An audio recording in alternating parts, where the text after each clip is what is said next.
विमल में गुलिस्तां के ये कुछ लजीज फरिश्ते जब साथ घुलें तो जी ललचाए और दिल कहे कि स्वाद की जुबां में खुद को ऐसे डुबाऊं कि निकल ना पाऊं। विमल की जुबां कुछ है ही ऐसी, मानते हैं? विमल, बोलो जुबां कैसी?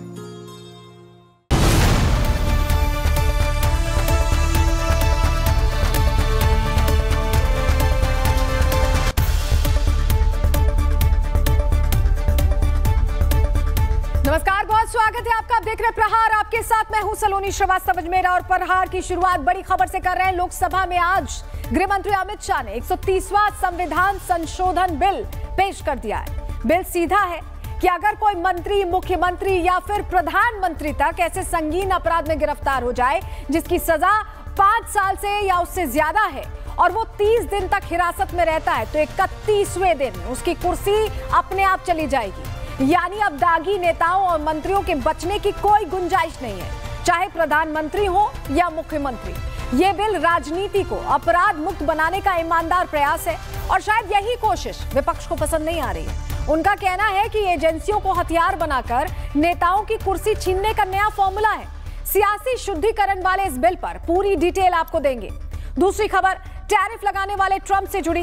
डोनाल्ड ट्रंप यूरोप के नेताओं संग बैठकर दुनिया की सियासत तय करने की कोशिश कर रहे हैं, लेकिन तस्वीरों के पीछे असली कहानी कहीं और लिखी जा रही है। दिल्ली से लेकर बीजिंग और मॉस्को तक भारत, चीन और रूस ने एक नया समीकरण खड़ा कर दिया है। जयशंकर आज मॉस्को में है, वांग यी दिल्ली में होकर गए हैं और पुतिन ने जैसे ही ट्रंप से मुलाकात खत्म की, पहली कॉल पीएम मोदी को की। यानी महाशक्तियों का नया त्रिकोण तैयार है और यह त्रिकोण सीधे सीधे ट्रंप की दादागिरी को चुनौती दे रहा है। ट्रंप ने भारत पर टैरिफ लगाकर सोचा था कि दबाव बना लेंगे, लेकिन नतीजा ये निकला कि बीजिंग, दिल्ली और मॉस्को एक ही धुरी पर आ गए। अब सवाल यह है कि क्या ट्रंप अपनी ही चाल में फंस गए? कैसे सुपर पावर की गद्दी अब पश्चिम से खिसककर पूरब की तरफ आ रही है, बताएंगे आपको। तीसरी खबर, दिल्ली की सियासत को हिलाने वाली जनता दरबार के दौरान मुख्यमंत्री रेखा गुप्ता पर हमला हुआ। फरियादियों के बीच एक शख्स ने अचानक मुख्यमंत्री पर धावा बोल दिया। 41 साल का राजेश सकरिया, खुद को डॉग लवर बताने वाला, लेकिन पुलिस की जांच में डॉग लवर के आपराधिक इतिहास का भी पता चला। विपक्ष कह रहा है कि यह हमला लोकतंत्र पर हमला है। बीजेपी का कहना है कि यह साजिश है, लेकिन सीसीटीवी फुटेज और आरोपी का क्रिमिनल बैकग्राउंड इस पूरी कहानी को और भी उलझा रहा है। इस खबर पर भी आपको अपडेट देंगे। बात धीरेन्द्र शास्त्री की पाकिस्तान को सीधी वार्निंग की भी होगी, लेकिन सबसे पहले बात राजनीति में अपराधीकरण रोकने के केंद्र सरकार के बड़े फैसले की करने जा रहे हैं।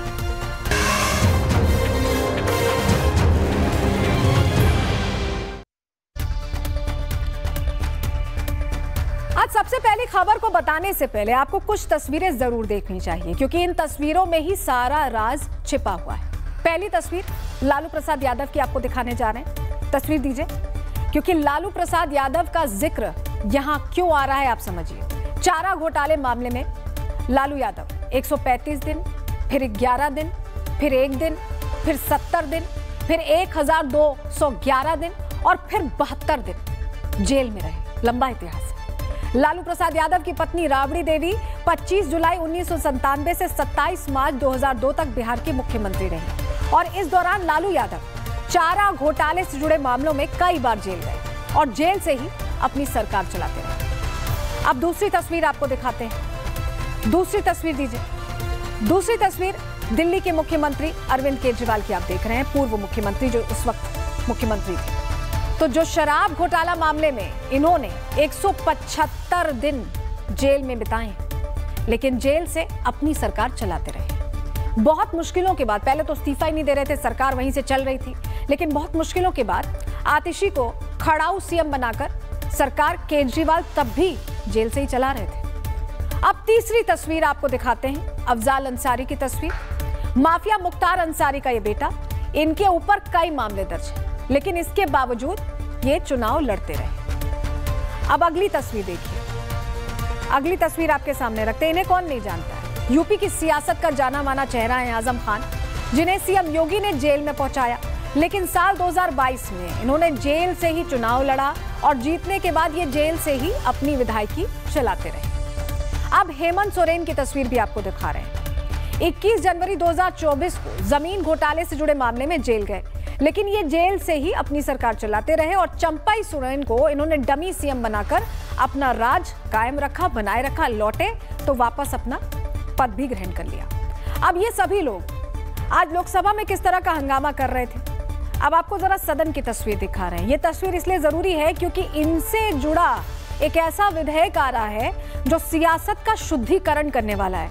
जो अपराधी प्रवृत्ति के लोग हैं, जिन पर गंभीर मामले दर्ज हैं, अब वो जनता के नुमाइंदे नहीं बन सकते। इसको लेकर सदन में क्या हुआ है, तस्वीर देखिए। पहले फुल स्क्रीन करिएगा तस्वीर, क्योंकि यहाँ पर जैसे ही ये विधेयक लाने की बात हुई, देखिए कैसे प्रतियां फाड़ी गई और गृहमंत्री पर उछाली गई।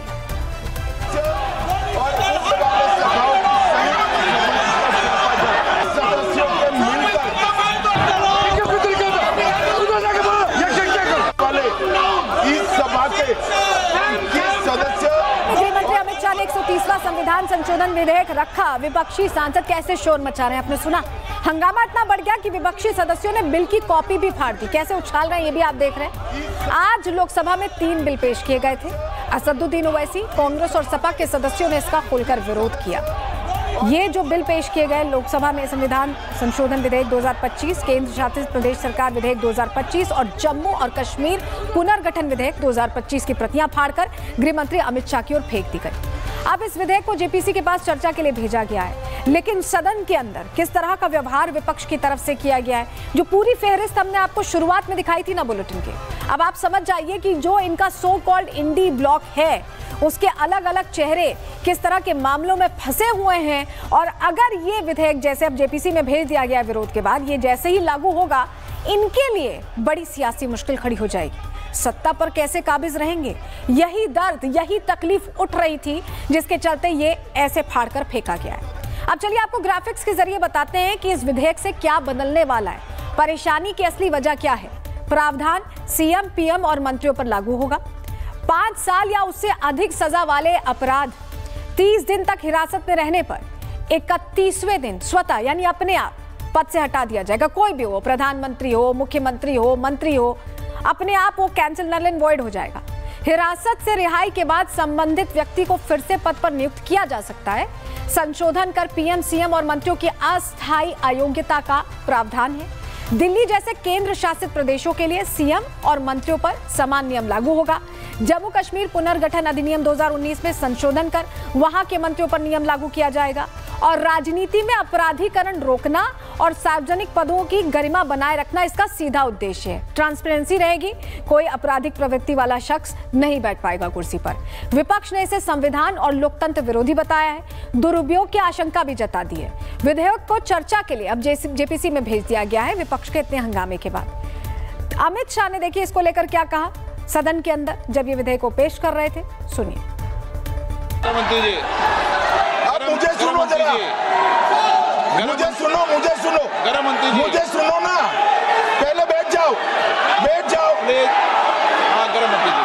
माननीय अध्यक्ष जी, मैं रिकॉर्ड क्लियर करना चाहता हूं। मुझ पर झूठे आरोप लगाए तब अरेस्ट होने के पहले मैंने नैतिकता के मूल्यों का हवाला देकर इस्तीफा भी दिया। और जब तक मैं कोर्ट से निर्देश नहीं हुआ, कोई संविधान पद मैंने स्वीकार नहीं किया। ये क्या सिखाते हैं नैतिकता में? मैं तो इस्तीफा देकर गया था और मैं तो चाहता हूं कि ये नैतिकता के मूल्य बढ़े। हम ऐसे निर्लज्ज नहीं हो सकते कि हम पर आरोप लगे और हम संवैधानिक पद पर रहें। अरेस्ट के पहले मैंने इस्तीफा दिया है। देखिए गृह मंत्री कह रहे थे कि नैतिकता के मूल्यों पर चलने वालों के लिए ये है, तो नैतिकता के मूल्य पर जो चल रहे हैं उनके लिए तो सब कुछ ठीक है।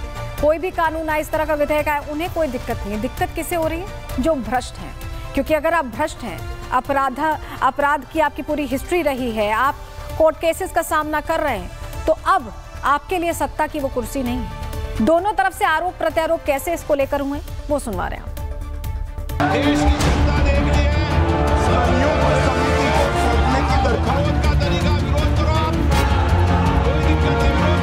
महोदय, मैं प्रस्ताव करता हूं कि भारत के संविधान का संशोधन करने वाले विधेयक को पुनर्स्थापित करने की अनुमति दी जाए। जब सत्ता पक्ष तानाशाही के चरम सीमा पर चला जाएगा, जब आवाज नहीं सुनी जाएगी, ये अघोषित लोकतंत्र आपातकाल है जो लोकतंत्र की हत्या करने के लिए आया है।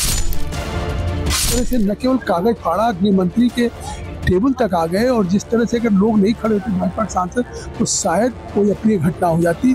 इससे बड़ी लोकतंत्र पे कोई कुठाराघात नहीं होगा। आज का दिन काला दिन। ऑल इन ऑल ये हमारी डेमोक्रेसी के लिए, ड्यू प्रोसेस के लिए, बल्कि भारत को एक पोलिस स्टेट बनाने का काम बीजेपी सरकार करना चाहती है इन तीनों बिलों के जरिए, जिसकी हम पुरजोर इसकी मुखालिफत करेंगे। उन्होंने अपनी कुर्सी, अपना रुतबा बचाने के लिए इस तरह के फैसले लिए, चाहे वो जर्मनी का रहा हो तानाशाह, इटली का तानाशाह रहा हो, रशिया का तानाशाह रहा हो, वो अपनी कुर्सी नहीं बचा। तो देखा आपने कैसे रिएक्शंस आए हैं। अगर राजनीति में स्वच्छता अभियान चल रहा है तो दिक्कत बहुतों को हो रही है। इस पर बीजेपी सांसद संबित पात्रा ने कहा कि संसद में आज जो हुआ वो बहुत शर्मनाक है। कोई भी सरकार को जेल से भागने नहीं देंगे। उस समय जिस प्रकार का व्यवहार किया गया, जिस प्रकार से बिल की प्रतियों को फाड़ करके विपक्ष ने फेंका, जिस प्रकार से पीठासीन हमारे स्पीकर के तरफ सदस्य ऑपोजिशन के बढ़े, उन्हें इंटिमिडेट, उनकी तरफ लपकने की कोशिश की गई और माननीय गृह मंत्री जी के चेयर की तरफ लपकने की कोशिश की गई, उनके ऊपर कागज, ये बिल के प्रति को फाड़ के फेंका गया, वो आज हम सबने देखा है।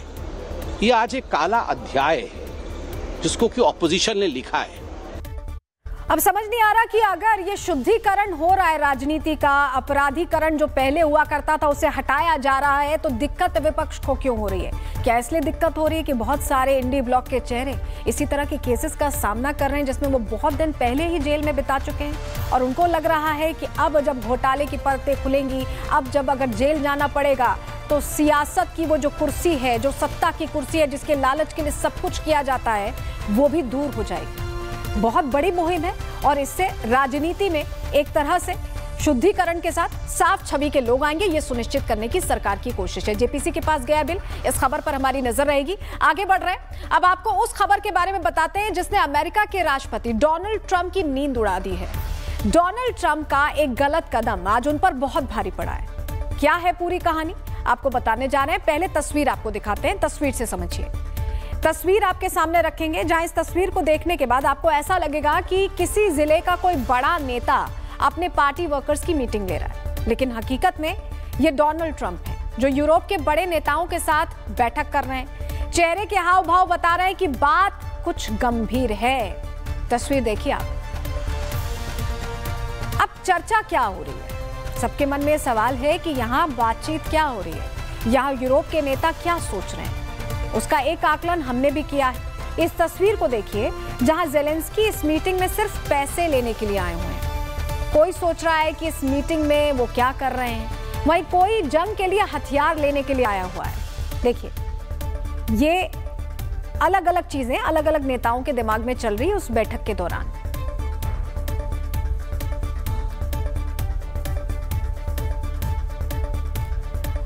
लेकिन डोनाल्ड ट्रंप इसलिए परेशान है क्योंकि बात बहुत बिगड़ चुकी है। दिल्ली में एक प्रेस कॉन्फ्रेंस हुई जिस पर शायद किसी की नजर ही नहीं पड़ी, लेकिन ट्रंप इस प्रेस कॉन्फ्रेंस को जरूर लाइव देख रहे होंगे क्योंकि ट्रंप टैरिफ की धमकी ही देते रह गए। रूस ने भारत के लिए अपना बाजार पूरी तरह खोल दिया है और खुलकर बोला है कि अगर ट्रंप दादागिरी बंद नहीं करेंगे तो भारत रूस के बाजार का इस्तेमाल कर सकता है।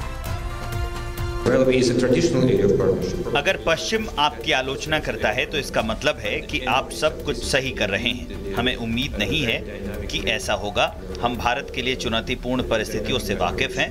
यही हमारी सच्ची रणनीतिक साझेदारी है। चाहे कुछ भी हो जाए, चुनौतियों के बावजूद भी हम किसी भी समस्या को दूर करने के लिए प्रतिबद्ध हैं। राष्ट्रपति पुतिन द्वारा हाल ही में प्रधानमंत्री मोदी जी को यूक्रेन के हालिया घटनाक्रम के बारे में जानकारी साझा करने और समझाने के लिए किए गए फोन कॉल का मतलब है कि भारत रूस के लिए बहुत मायने रखता है। हम आपसी संतुष्टि के लिए कोई भी समाधान निकालने में सक्षम हैं। हमारी साझेदारी का गहरा होना हमें साथ मिलकर आगे बढ़ने में मदद करेगा। हम कई वर्षों से प्रतिबंधों की समस्या देख रहे हैं, लेकिन हमारा व्यापार बढ़ रहा है। हाल के वर्षों में हमारा व्यापार 7 गुना बढ़ गया है। अब रूस की तरफ से भारत के लिए बाजार खोल दिया गया है। दूसरी तरफ पश्चिमी देशों की इस चिंता की वजह ये तस्वीर भी है जो भी हम आपको दिखा रहे हैं, जहां भारत के विदेश मंत्री एस जयशंकर रूस की राजधानी मॉस्को पहुंच चुके हैं। एस जयशंकर का ये 3 दिनों का दौरा रहने वाला है और इन 3 दिनों के दौरान बड़ी बातें होने वाली हैं। तो एक तरफ जयशंकर अब रूस पहुंच चुके हैं और वहीं इससे पहले चीन के विदेश मंत्री वांग यी भारत आए हुए थे। यहां उन्होंने ऐसे अजीत डोभाल से बात की। तस्वीर हम आपको मुलाकात की भी दिखा रहे हैं। विदेश मंत्री एस जयशंकर से उन्होंने मुलाकात की और फिर प्रधानमंत्री से मुलाकात कर उन्हें रूस आने का न्योता भी दे दिया। अब कुल मिलाकर ये जो सब कुछ हो रहा है, इसने समीकरण कैसे बदले हैं? भारत रूसी विदेश मंत्री का आना, भारतीय विदेश मंत्री का रूस जाना, मुलाकातों का सिलसिला बढ़ना और रूस के साथ बॉन्डिंग होना, चीन के साथ बॉन्डिंग होना, कहां ले जा रहा है ये सब कुछ? अब पूरी दुनिया को जियोपॉलिटिकली क्या असर आएगा? चलिए ग्राफिक्स के जरिए पूरी डिटेल आपको दे देते हैं। डोनाल्ड ट्रंप ने देखिए भारत पर टैरिफ लगाकर अपने ही पैरों पर कुल्हाड़ी मार ली। अमेरिका की 20 साल की डिप्लोमेटिक मेहनत पर एक तरह से पूरा पानी फेर दिया उन्होंने। चीन और रूस को साधने के लिए अमेरिका को साधता रहा है भारत, और अब ट्रंप की एक गलती ने भारत, चीन और रूस को एक साथ ला दिया है। भारत, चीन और रूस ने दुनिया को महाशक्ति का नया विकल्प दे दिया एक तरह से। चीन और भारत अब प्रतिद्वंदी नहीं है, बल्कि धीरे धीरे साझेदार बनते दिखाई दे रहे हैं, उसी राह पर चल रहे हैं। ट्रंप रूस से तेल खरीदने को मना कर रहे हैं, जयशंकर खुद ही रूस पहुंच गए। भारत रूस ने साफ कर दिया कि ट्रंप उनके बीच की दोस्ती नहीं तोड़ सकते हैं, कोई असर नहीं होगा उनकी बयानबाजी से। रूस के राष्ट्रपति पुतिन ने पीएम मोदी को फोन किया। यह भी मैसेजिंग है कि ट्रंप से मुलाकात होती है, उसका सीधा फोन आता है। किस तरह की बॉन्डिंग है आप समझिए।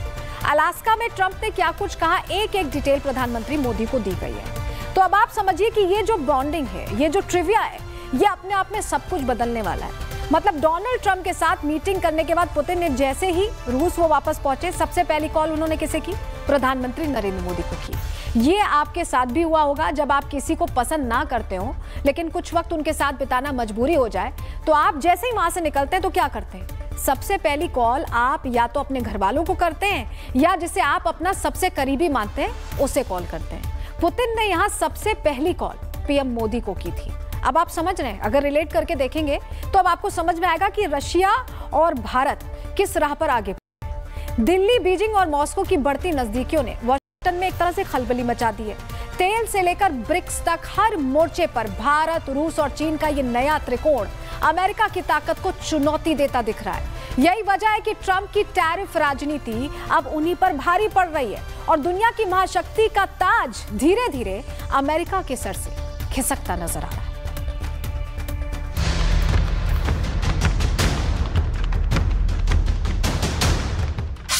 बोले दिल्ली, बीजिंग, मॉस्को, ट्रंप अब साइड खिसको। ट्रंप का निशाना चूक गया, सुपर पावर का ताज छूट गया।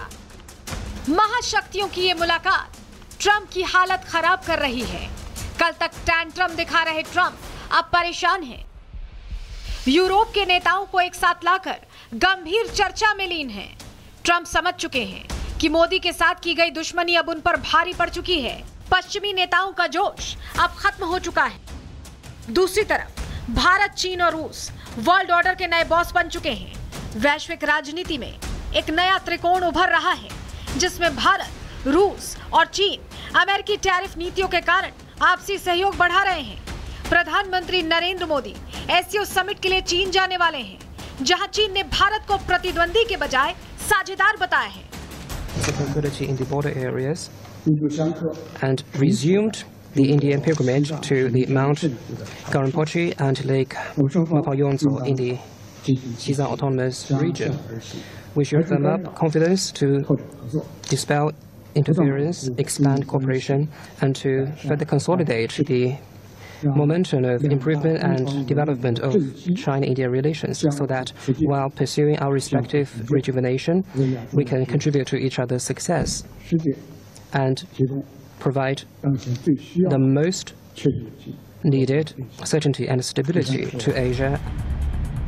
बीते 3 सप्ताह में बहुत कुछ बदल चुका है। चीन ने RIC यानी रूस, इंडिया और चाइना को फिर से सक्रिय करने की मांग कर दी है। रूस के राष्ट्रपति व्लादिमीर पुतिन कई बार प्रधानमंत्री नरेंद्र मोदी को फोन कर चुके हैं। मोदी भी लगातार पुतिन के संपर्क में बने हुए हैं। ट्रंप के एक्स्ट्रा टैरिफ ऐलान के तुरंत बाद भारतीय विदेश मंत्री एस जयशंकर अचानक चीन जाते हैं। फिर चीनी विदेश मंत्री वांग यी दिल्ली आते हैं और अगले ही दिन एस जयशंकर रूस की यात्रा पर निकल जाते हैं। एनएसए अजीत डोभाल भी इस बीच मॉस्को जाकर पुतिन से मिल चुके हैं। यानी रूस और चीन के साथ भारत की नजदीकियां लगातार बढ़ रही हैं। डोनाल्ड ट्रंप ने भारत के खिलाफ जो कार्रवाई की, उसकी जड़ में तेल का खेल है। अमेरिका का आरोप है कि तेल के सौदे से रूस को भारत से जो कमाई होती है, उससे वो यूक्रेन युद्ध का खर्च निकाल रहा है। जबकि सच क्या है, पुतिन खुद ट्रंप के मुंह पर बोल चुके हैं। Incidentally, when the new administration came to power, bilateral trade started to grow. It's still very symbolic. Still, we have a growth of 20%. As I've said, we have a lot of dimensions for joint work. It is clear that the U.S. and Russian investment and business cooperation has tremendous potential. Russia and the U.S. can offer each other so much in trade, digital, high-tech, and in space exploration. We see that Arctic cooperation is also very possible. Putin की बातों से साफ होता है कि खुद America रूस के साथ जमकर व्यापार कर रहा है। यानी मामला तेल का नहीं है, असल मामला तो ब्रिक्स का है। रूस, चीन और भारत के त्रिकोण के साथ ब्रिक्स देशों का अमेरिका के खिलाफ एकजुट होना भी उसके लिए एक बुरी खबर है। अमेरिका पहले भी ब्रिक्स की आलोचना करता रहा है, लेकिन तब ये माना जाता था कि इसकी वजह चीन है। लेकिन ट्रंप के टैरिफ अटैक के बाद ये समूह एकजुट होकर अमेरिका के खिलाफ गोलबंद होने लगा है। ब्रिक्स को निशाना बनाने के लिए ट्रंप ने भारत और ब्राजील पर 50%, जबकि दक्षिण अफ्रीका पर 30% टैरिफ लगा दिया। उन्होंने बाकी देशों को भी भारी भरकम टैरिफ की धमकी दी है। अब सवाल ये उठता है कि क्या ट्रंप खुद के बुने जाल में ही फंस चुके हैं? क्या भारत के साथ खेल खेलने के चक्कर में ट्रंप खुद ही बोल्ड हो चुके हैं? और क्या ट्रंप के टैरिफ टैंट्रम का जवाब भारत, चीन और रूस अमेरिका को आइसोलेट करके देने जा रहे हैं? Bureau report, Republic Bharat. Trump ने तेल का बहाना बनाकर भारत पर जमकर टैरिफ लगाए, लेकिन ये टैरिफ के पीछे मंशा तो कुछ और ही थी। ट्रंप भारत के बढ़ते प्रभुत्व से घबराए हुए थे। ट्रंप को भविष्य नजर आ रहा था और इसीलिए टैरिफ की आड़ में ट्रंप भारत पर सैंक्शंस लगा रहे हैं, जिसका जिक्र खुद वहां की स्टेट प्रवक्ता ने किया है। सुनिए। The president has put tremendous public pressure to bring this war to a close. He's taken actions, as you've seen, sanctions on India and other actions as well. He's made himself very clear that he wants to see this war end, and he has scoffed at the ideas of others that have been raised that we should wait another month before any meeting takes place. The president wants to move, and he wants to bring this war to an end as quickly as possible. Trump की नाराजगी की एक दूसरी वजह भी है। दरअसल Nobel की दीवानगी ट्रंप के सर पर चढ़ चुकी है। ट्रंप दुनिया के सामने खुद को पीस मेकर की तरह दिखाना चाहते हैं, लेकिन उनकी इस इमेज को सबसे बड़ा झटका भारत ने ही दिया। ट्रंप ने कल 40वीं बार ये कहा कि उन्होंने भारत पाकिस्तान युद्ध रुकवाया है। 40वीं बार बार यही बात कह रहे हैं, लेकिन भारत बार बार कह रहा है कि हमने किसी तीसरे से बात नहीं की है, और भारत ने क्लियर भी किया है। अब ट्रंप ऐसा क्यों कह रहे हैं, जबकि भारत तो कई बार साफ कर चुका है कि ऑपरेशन सिंदूर तो अभी भी जारी है, बस पाकिस्तान की पिटाई फिलहाल रोक रखी है। वो भी इसलिए क्योंकि पाकिस्तान भारत के सामने बार बार गिड़गिड़ा रहा था। अध्यक्ष जी, दुनिया के किसी भी नेता ने भारत के ऑपरेशन रोकने के लिए नहीं कहा।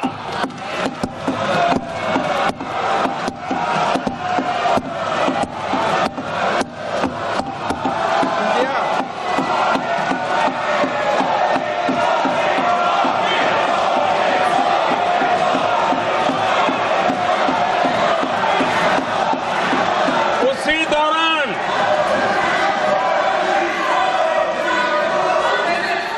9 तारीख को रात को अमेरिका के उपराष्ट्रपति जी ने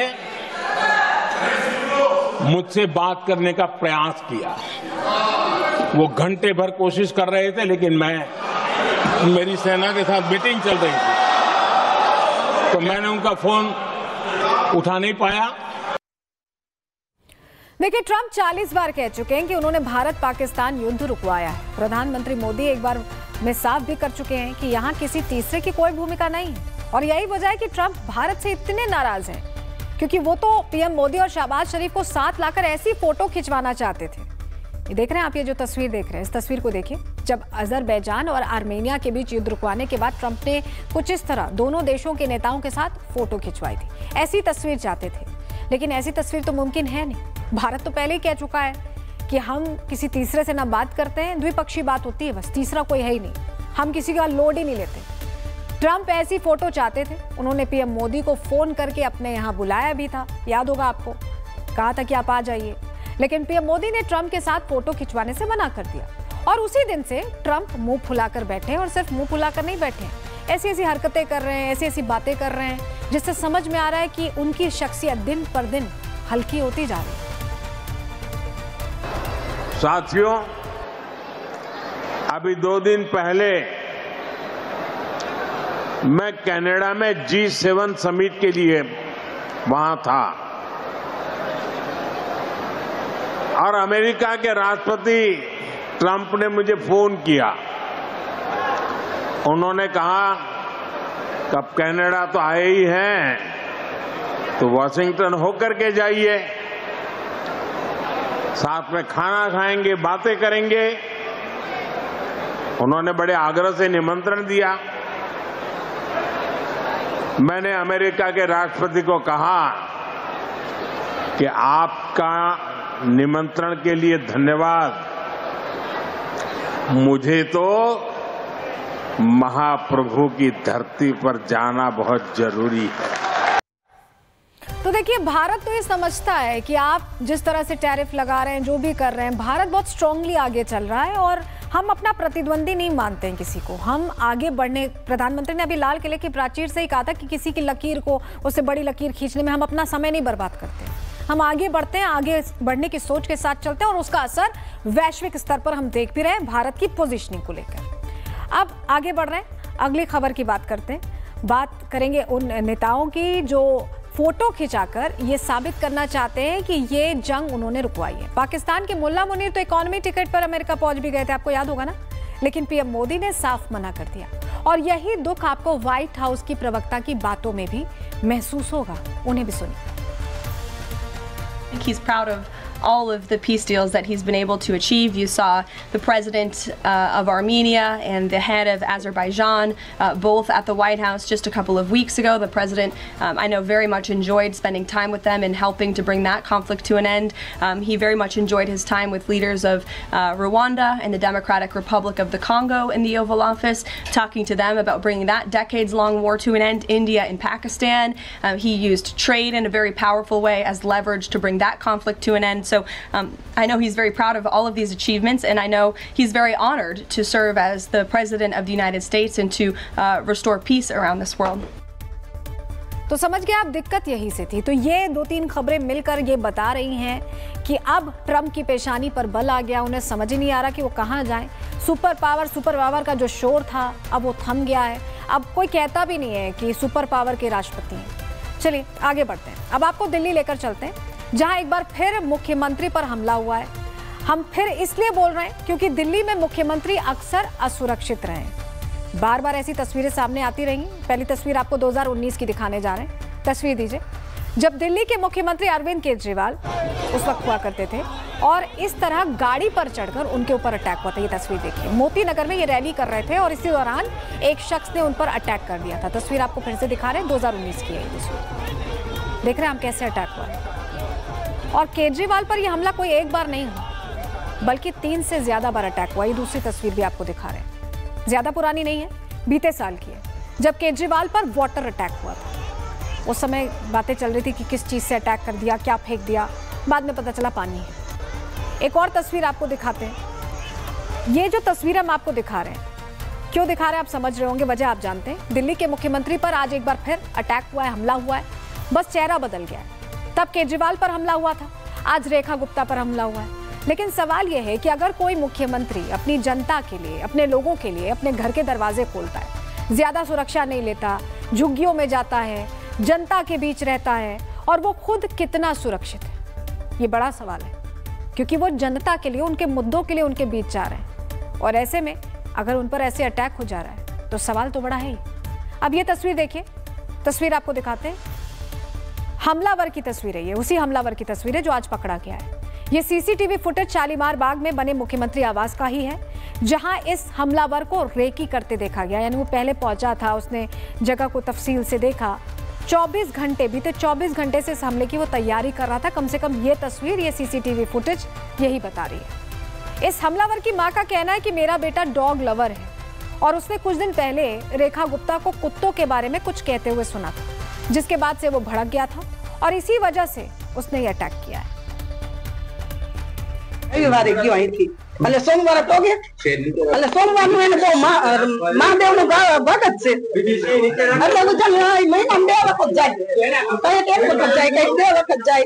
તો આજ વખતે તો દિલ્હી ગયો, એને પપ્પાએ ફોન કર્યો તો કે હું દિલ્હી છું, કે શા માટે? તો કે કૂતરા માટે, બીજું કઈ બોલ્યો જ નહીં, કે કૂતરા માટે ગયા। આમાં વિડીયો આવ્યો તો કૂતરાનો, એટલે એમાં વિડીયો એમ આવ્યો તો આ કૂતરાને બહાર મૂકી આવો કે આ બધા નુકસાન કરે છે। તમે દીકરો શું કરે છે?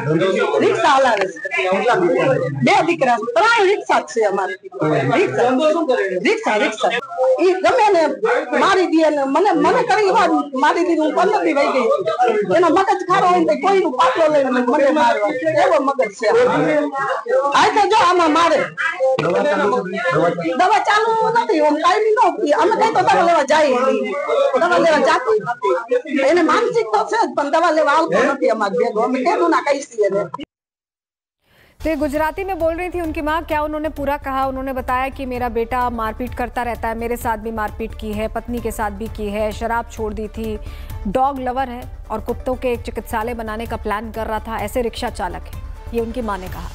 अब सवाल यह है कि क्या रेखा गुप्ता का एक बयान उनके लिए मुसीबत की वजह बन गया? क्या ये डॉग लवर रिक्शे वाले ने सीएम रेखा गुप्ता का यही बयान सुना था जो हम आपको अब सुनाने जा रहे हैं? दिल्ली की जनता वर्षों से इस विषय पे परेशान है, और सरकार, पिछली सरकारों ने जो किया और नगर निगम में जिस तरीके से काम चल रहा था, हम उन सब के ऊपर लगातार सरकार, हमारी सरकार बनने के बाद से इन विषयों पे चर्चा करते हुए इसके समाधानों पे वर्कआउट कर ही रहे थे। इसमें माननीय कोर्ट ने जो आदेश दिया है वो भी हमारे लिए बहुत महत्वपूर्ण है। हमारा एक ही ध्येय है, दिल्ली की जनता को राहत देना। आज ये प्रॉब्लम जिस विकराल रूप धारण करके दिल्ली के सामने खड़ी है, इसमें सरकार की ईमानदारी के साथ में समाधान देना ये बहुत महत्वपूर्ण है, जिसकी हमने पूरी योजना बनाते हुए इस समस्या पे काम हम करेंगे। तो हो सकता है यही बयान शायद नागवार गुजरा इस शख्स को। अब इस पूरे मामले को लेकर बीजेपी का क्या कहना है, सुनवा रहे हैं आप। जो महिला, जो हमारी मुख्यमंत्री 24 घंटे दिल्ली की सेवा में लगी हुई हैं, और ऐसा होना निंदनीय है। बाकी पुलिस अपनी इन्वेस्टिगेशन में जो रिपोर्ट आएगी आपके सामने आएगी। जैसा अटैक जितनी जोर से किया वो पुलिस अपनी इन्वेस्टिगेशन में बताएगी कि उसमें क्या क्या चीज़ें सामने आएगी। हमारी बहन एक बहुत मजबूत महिला है, लेकिन स्वाभाविक है कि वो थोड़ा सा, उन्हें चोट के साथ मानसिक संवेदना भी लगी है कि मैं ऐसा, जो दिल्ली के लिए लगी हुई है, 24 घंटे काम करने की, सेवा करने में लगी हैं, तो थोड़ी सी मानसिक भी चोट आती है और चोट भी लगी हुई है। मुख्यमंत्री जिस तरह से जनता के बीच में रह के लगातार बात करती हैं, वो बात कर रही थी। ऐसे में एक शख्स उनके पास आता है, कुछ कागज आगे रखता है और अचानक उनका हाथ पकड़कर उनको खींचने की कोशिश करता है, और उस दौरान थोड़ी सी धक्का मुक्की जो होती है, तो कुछ सर उनका शायद हल्का सा लगा है किसी कोने पे, और उसके बाद तत्काल लोगों ने उसको पकड़ लिया। कौन है वो आदमी, क्या उसकी जानकारी है, पुलिस जांच पड़ताल कर रही है। और मजबूत महिला हैं वो जानती हैं कि उनकी कमिटमेंट दिल्ली के लिए है, और उन्होंने इस बात को स्वीकार किया है कि मैं अपने रोजमर्रा के कामों से नहीं रुकूंगी। और चलिए अब आपको दिल्ली की मुख्यमंत्री पर हुए हमले की पूरी टाइमलाइन डिटेल में बता देते हैं। दिल्ली सीएम के राजनिवास मार्ग ऑफिस पर जन सुनवाई हो रही थी। सुबह 7 बजे से जन सुनवाई शुरू होती है। दिल्ली भर से लोग अपनी शिकायतें और फरियाद लेकर पहुंचते हैं। मुख्यमंत्री एक एक करके सभी फरियादियों के पास पहुंचती हैं, मिलने जाती हैं। सुबह करीब 8 बजे फरियादी मुख्यमंत्री के पास पहुंचा और जिसके बाद आपको बताएं अटैक कर दिया। मेडिकल चेकअप के लिए सीएम को भेजा गया। आरोपी का नाम राजेश बताया जा रहा है। आरोपी ने खुद को राजकोट का निवासी बताया, गुजरात का। दिल्ली पुलिस राजकोट पुलिस के अब संपर्क में है, उनसे जानकारियां ले रही है और जांच का दायरा बढ़ गया है। अलग अलग धाराएं भी लगाई गई हैं। आरोपी की उम्र 41 साल है और आरोपी ने बताया कि वो राजकोट का है क्योंकि, तो ऐसे में वहां की पुलिस से भी संपर्क में है। कुल मिलाकर देखिए कहानी ये समझ में आ रही है कि ये जो डॉग लवर है ना, ये सिर्फ डॉग लवर नहीं है, ये हिस्ट्री शीटर भी है। पूरी डिटेल पैकेज के जरिए आपको बताते हैं।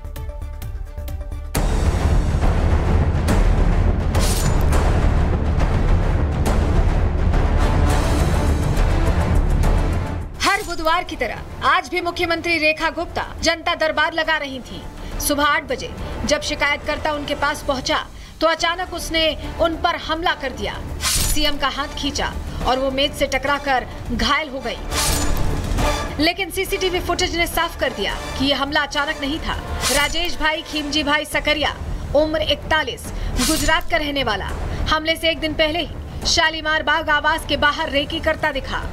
बहुत अनफॉर्चुनेट है, पुलिस ने उस व्यक्ति को पकड़ा है, वो सही मायने में पता लग पाएगा कि क्या कारण है। मैं नहीं मानता सुरक्षा में कोई चूक है, क्योंकि जन सुनवाई के दौरान 500,000 लोग मुख्यमंत्री जी से मिलने आते हैं। अब कोई मैन टू मैन मार्किंग नहीं हो सकती। दिल्ली पुलिस सूत्रों के मुताबिक आरोपी खुद को डॉग लवर बता रहा है। हाल ही में सुप्रीम कोर्ट ने आवारा कुत्तों को पकड़ने के आदेश दिए थे। इसी मुद्दे पर सीएम रेखा गुप्ता ने कहा था, हमारा एक ही ध्येय है, दिल्ली की जनता को राहत देना। ये प्रॉब्लम जिस विकराल रूप धारण करके दिल्ली के सामने खड़ी है, इसमें सरकार की ईमानदारी के साथ में समाधान देना ये बहुत महत्वपूर्ण। वहीं आरोपी की मां ने बेटे को निर्दोष बताया। राजेश की मां का कहना है कि बेटा पशु प्रेमी है और कुत्तों के मुद्दे से ही दुखी होकर दिल्ली गया था। माताजी, आपका बेटा राजेश दिल्ली गया था, आपको बता के गया था दिल्ली? ना बता राजेश ने ऐसा क्यों किया होगा? आपको क्या लग रहा है? काई खबर नहीं मने। अब इस पूरे मामले में जांच चल रही, इस खबर पर नजर रहेगी। आगे बढ़ रहे हैं। बेबाक बयानों से सुर्खियों में रहने वाले बागेश्वर धाम के पीठाधीश्वर धीरेन्द्र कृष्ण शास्त्री एक बार फिर चर्चा में। राजस्थान से उठी उनकी आवाज अब पूरे देश में गूंज रही है। पाकिस्तान को उन्होंने जो चेतावनी दी है वो सीधी, साफ और देसी अंदाज में। रिपोर्ट देखिए।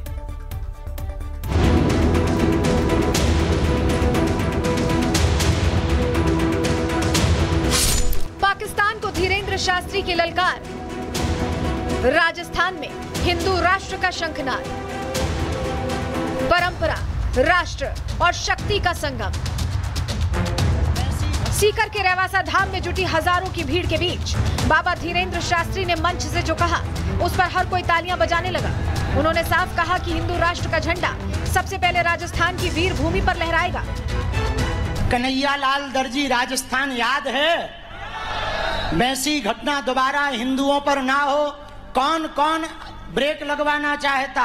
तो एक उपाय है, पूछो क्या? 1 घंटा तुम्हारा, हिंदू राष्ट्र हमारा। हम दावे के साथ कहते हैं, भारत हिंदू राष्ट्र भी बनेगा, जो कायदे में रहेगा वो फायदे में रहेगा, नहीं तो पाकिस्तान खुला हुआ है। हाल ही में विदेश दौरे से लौटे शास्त्री ने यहाँ न सिर्फ हिंदू राष्ट्र की बात की, बल्कि पाकिस्तान पर भी सीधा हमला बोला। पाकिस्तान के मुनीर द्वारा मिसाइल धमकी का जिक्र करते हुए उन्होंने कहा कि भारत के सैनिक दुश्मन को 900 किलोमीटर भीतर तक जाकर जवाब देने की क्षमता रखते हैं और अगर वक्त आया तो पीओके के साथ दहेज में पाकिस्तान भी ले लिया जाएगा। पाकिस्तान के मुनीर भाई साहब ने कहा है कि हम भारत पर मिसाइलें दाग देंगे। उनसे कहना, यदि मीडिया वाले बैठे हों तो हमारी खबर भेज दें कि तुम्हारी मिसाइलें चाइना की हैं, कम चलती हैं, और उनसे कह देना, बेटा अब छेड़ोगे तो छोड़ा नहीं जाएगा, कश्मीर तो लेंगे ही लेंगे, दहेज में पाकिस्तान भी उठा लेंगे। यही नहीं, बाबा ने राजस्थान की परंपरा और वीरता को भी अपने संबोधन में याद किया। उन्होंने कहा कि यह भूमि वीरों, महावीर और रघुवर तीनों का धाम है। धीरेन्द्र शास्त्री ने आगे कहा कि हिंदू राष्ट्र की स्थापना, गाय को राष्ट्रमाता का दर्जा और गौहत्या पर रोक के लिए नवंबर में पदयात्रा भी निकाली जाएगी। उन्होंने अपील की कि हर हिंदू रोज 1 घंटा हिंदू राष्ट्र के लिए समर्पित करे। बाबा का अंदाज देसी है, लफ्ज सीधे दिल पर लगते हैं। कभी मिसाइल का जवाब बागेश्वर बम से देते हैं, तो कभी हिंदू राष्ट्र की हुंकार भरकर भीड़ को जोश से भर देते हैं। रेवासा धाम से उठी ये गूंज अब दूर तक सुनाई दे रही है। Bureau report, Republic Bharat. कुल मिलाकर ये समझ लीजिए कि पाकिस्तान को भारतवासी एक एक शख्स जवाब देता है और धीरेन्द्र शास्त्री तो जो बोलते हैं तो दिल से बोलते हैं और खुलकर बोलते हैं, और उन्होंने उसी अंदाज में ऐसी एक तरह की चेतावनी दे दी है पाकिस्तान को, जो पाकिस्तान समझ जाए कि हमारा देश का बच्चा बच्चा किस तरह से मजबूत है और किस तरह से एकजुट हो जाता है जब देश की बात आती है। चलिए, इसी के साथ आज के लिए प्रहार में इतना ही। कल फिर हाजिर होंगे डिटेल रिपोर्ट के साथ। तब तक के लिए दीजिए इजाजत। नमस्कार। बिबल में गुलिस्तां की ये कुछ लजीज फरिश्ते जब साथ घुले तो जी ललचाए और दिल कहे कि स्वाद की इस जुबान में खुद को ऐसा डुबाऊं कि निकल ना पाऊं। बिमल की जुबान कुछ है ही ऐसी, मानते हैं ना? बिमल, बोलो जुबान केसरी।